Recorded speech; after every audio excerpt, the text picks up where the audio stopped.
Шижир алт. Хэрэв та энэхүү зохиолыг бүтэн хувилбараар сонсохыг хүсвэл M-Book application болон M-Book Web-ээр сонсоорой.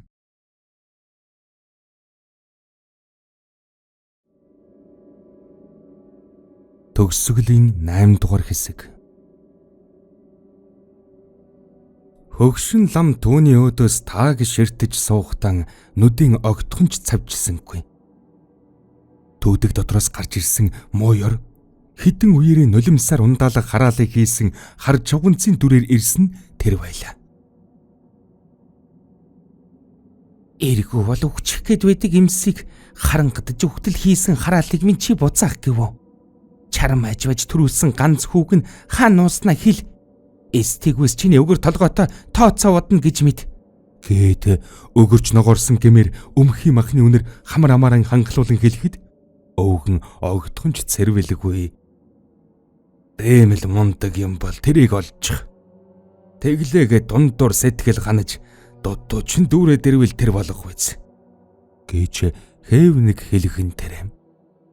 Харин энэ бүхнийг дэрэгдээс нь харж зогссон гүнчин энэхэн үест энэ мундаг хүнээс энэ их эрднийг өвлөн авч үлдэх гэж байгаадан тавилан заяандан талархаж төвгэрч зогсохгүй хөгшин багшаараа багархан ихэр бахархаж байв. Тэрхэн цуура өнөө муу ёрын юм хой болон хувираад түүдгийн ардвуу гэрээг нь юу юугүй самраад хайжхан тэр. Үдгсэн эрснэн олоогүй болтой өвгөний өмнө хуурнан шуу гэж ирээд ахин чавганцын дүрийг олж аваад араад нь лугаан архиран байгтан ихэн сүү хангалах авч эргэх юм үзэгдэхгүй юм. Ирээд ч олдохгүй юм. Хааш нь хийснийг хэлэхгүй бас хар толгоогч нь залгичхан шүү. Гэж мөн сүрдүүлэхэд хөгшин лама ирээд олохгүй чинь надад байна. Энийг авбас бүшүү тонлогтун гэлээ. Чавганцын түшиж асан мөчөр тэр дорон дажигнан хугарч хөгшин ламын өмнө хоёр өвдөгдөрийн сөхрөн унжээ. Ихийн сүү шиг ариун сэтгэлд бэх тусаах шиг шаналл нэмж нялх хүрийн халуун амиар дэнчин тавьсан буруу явдалтны болохыг буруулан зүгтаалгаж надаас өмөрөв. Авгон бозрлон гэрээ мартсан гэмтний буруу гаргадаж бузрыг нов.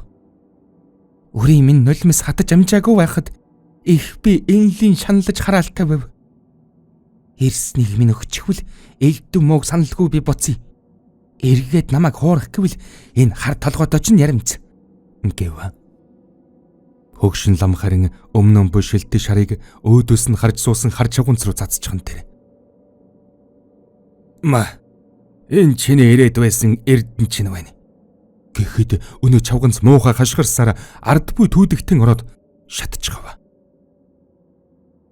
Түүдэгч унтарч үнсэн дундаас нь үе цог гялалзсан өтгөн утаа аажмаар сарниж байх цагдор эгч дүүнэр тал талаас гүйлдэн ирлээ. Гүнчин зүүнтий шунаж атрин хэвдэх багштан гүн очиж өргөн босгов. Та яаж вэ? Гэхэд өвгөн лам хэд ханаагаад айх тэрэд байна. Хуурч дөнгөх гэж мөн чих үзлээ. Одоо дарагдсан уу? Эрийг гэж надтай тооцоо бодохгүй. Багш минь, одоо яавал дэрв? Яах энэ ч учиргүй. Горигүйд чи дийлэхгүй. Би аргалаад аваад явна гэжээ. Багшийн үгнээс зөрөхийн учир байсангүй. Тэр шүнжин бороо шаагав. Эрэг их зүйлгүй болсны учир эгч дүүс айл хунраар таран хоноглож авах үед гүнчин хөгшин багшаан үүрч дүүрсээр хоёр саахалтын зайтай айлд очижээ. Хүйтэн бороонд рай гэж илүү гэр босхуулж аваад гал түлэн дулаацч суухад хөгшин лам гүнчинд хандан богцноос нь мэргийн чулуу гаргаж ирэхийг хүсэв.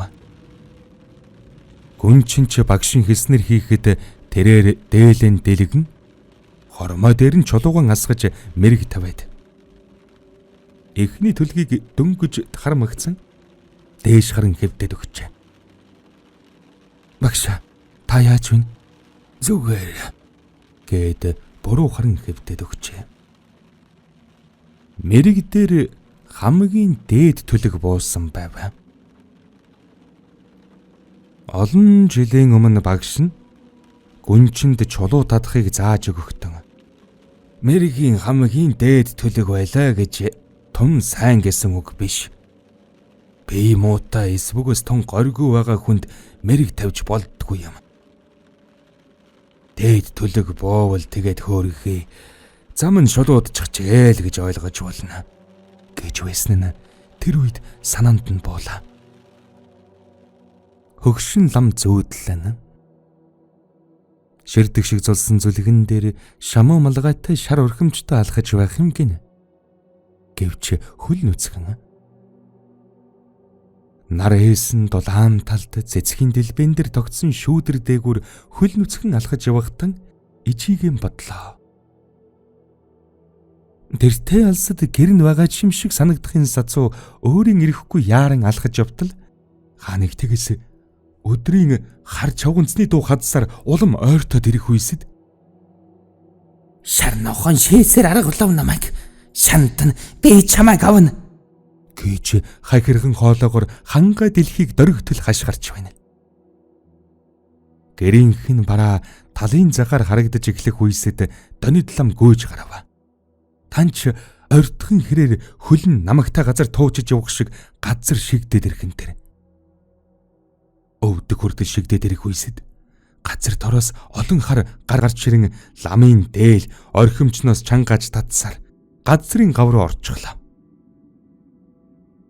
Гэтэл хаан ихтгээс бөөн гэрэл зазарч өнөө гарнууд сүүдэр мэд үгүй болж ирэх үесэд тэртээ олон жилийн өмнө үдсэн ижинхэн царай өмнө нь тодроод иржээ. Донид ламын хамаг бие халуун шатаг авч дөрвөн мөчн хөрж хөлсөн дүн дээл хувцсан нэвтнөрөх үеэр арай гэж ухаан оров. Гүнчин багша та яаж вэ? Ядаж ус балгаач тий. Гэхэд хөгшин лам ичи минь ирж явна. Ингээд би бодсохна. Захасыг минь санаж яваарай. Сайнны үрийг тарьж яваарай. Мог уйлдэх битгийх л бодох энэ хэрэггүй. Өрчин үлдэх хорвоо шүү. Гээд нэг уужимхан амьсгаа аваад таг болжээ. Хэрэг явдал дууссаны дараа бүх зүйлийн учир тайлэгджээ. Хөгшин лам өглөөрдлөн босоод нямаад захиас хэлсэн нь чи явж эр нохон шээс олж ирээрэй. Төвгөр би үүнийг хуурч төөрүүлье. Та найд хурсан энэ муу ёрын ад та нарыг тарж энэ голом цүүрхээснаас тавьж өгөхгүй. Ам нэгсээр байх болно. Тэгэхээр та нар айлын голомтыг тээдэг чухал 3 зүйл бий. Тэднийг 3 тийш авч 3 өөр зүгт мөр буруулан зүгтаарай. Тэр зор би аргаламж гэжээ. Нямаач хөгшин ламын хэлснээр айлын нохоод уруулчгалгүй арай гэж жаахан шээс болж авснан өгсөн байлаа. Харин цаашид яах тухай асуухад та 3 бол нэрэн сольж бөөрэн сэлэг гэсэн байна. Үүний зэрэгцээ нямаад аминчлан хэлсэн нь муу үйлийн хор удаж байж гадагшилдаг учраас та бүхэн цаашид анхаарал сэрэмжтэй байгтун. Муу газар сайнны үрийг тарж тэнгэр газрыг тэнцвүүлдэг учраас миний шавийг шүтэж яваарай. Унахад чин төшиж бүдрэхэд чин туслах болтугай гэсэн байжээ. Гүнчинч багшинхан загснаар лам дээлэн тайлж хар болсон ч ойр зургийн ном хурцдаг айсан хүүхдийг ширгэлжихдэг. Ганц нэг хатуу үйл хийчихэд байхдаа болж үлдсэн байлаа.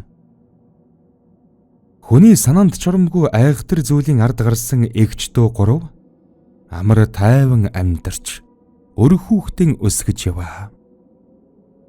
Нямаа нэрэн сольж тунгалаг Бямба нэрэн сүрэн болгон өөрчилсөн бол Херваг нэгэн зурхайч нэрэн лам хүү болго гэсний дагуу сольжээ.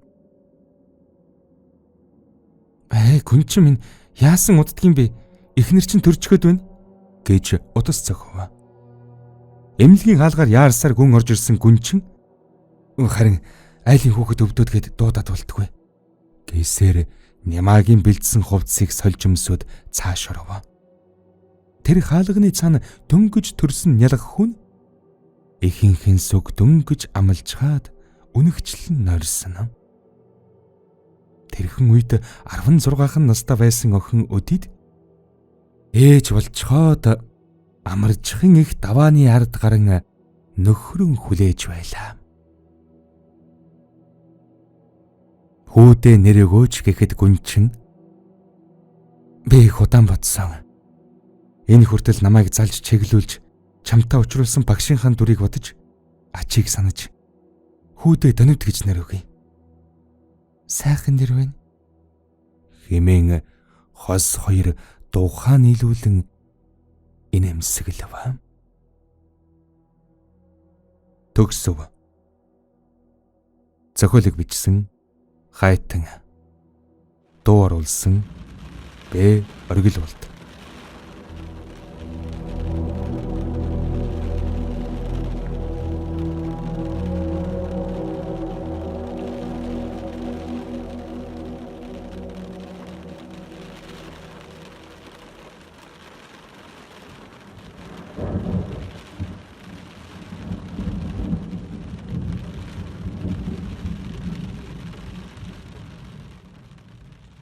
Шижир алт. Хэрэв та энэхүү зохиолыг бүтэн хувилбараар сонсохыг хүсвэл Mbook аппликейшн болон Mbook Web-ээр сонсороо.